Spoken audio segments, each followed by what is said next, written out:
Hey, Brian Sullivan, founder of Precise Selling with your weekly video tip. And I'm trying to fake like I'm not in 10-degree weather. It's kind of working.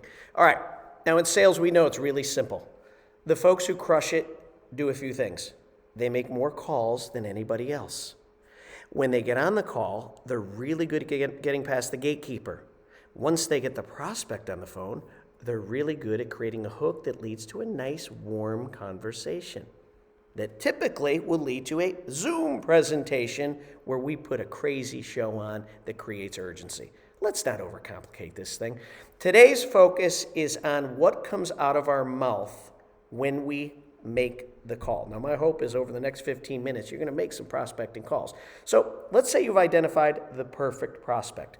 Now, before you ever place the phone call to this prospect who you're thinking of right now, I first want you to craft an email.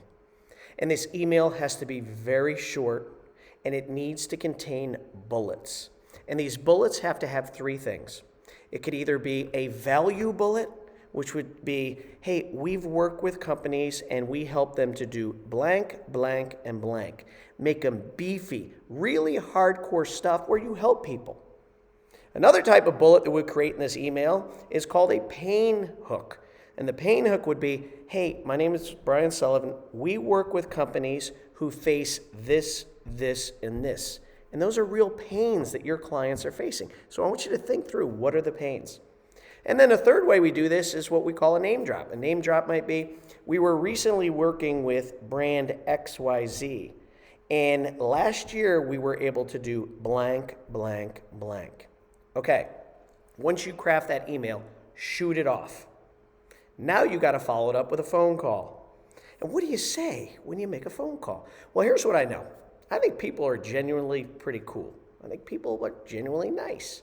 But they don't want salespeople calling them, which means you can't sound salesy on the call. Be yourself. Be normal. Talk to you like you would your to this prospect, like you would your best friend. Okay? So let's say I pick up the phone right now and I've identified prospect A. Already sent one of those emails.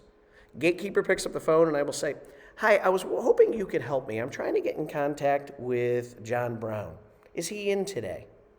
Now, you know that gatekeeper is probably going to come back with, well, what's this in regards to? And I need to be ready with something. And most salespeople kind of flutter and fumble at this point.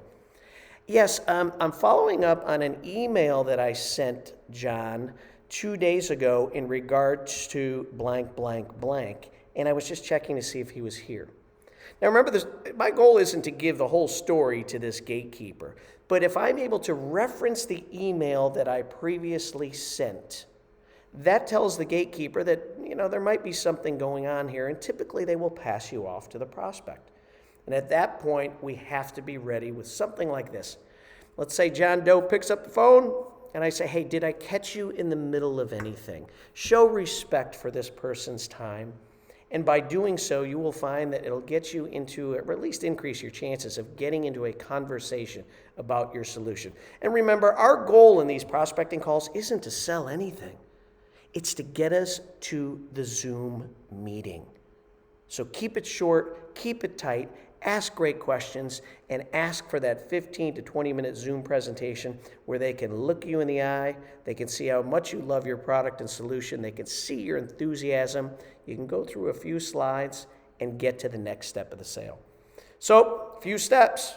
Do the email before you make the prospecting call. Reference the email with the gatekeeper. That will take you on to the prospect where you can show respect for their time, ask great questions.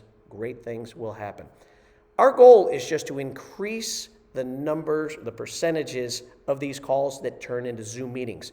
Because a lot of calls, done well, turn into a lot of Zoom presentations. Done well, turn into a lot of orders. So, step-by-step process, team. Here you are. Hope you enjoyed your precise selling tip of the week. I'm going to go fake like I'm not freezing right now. See you next week.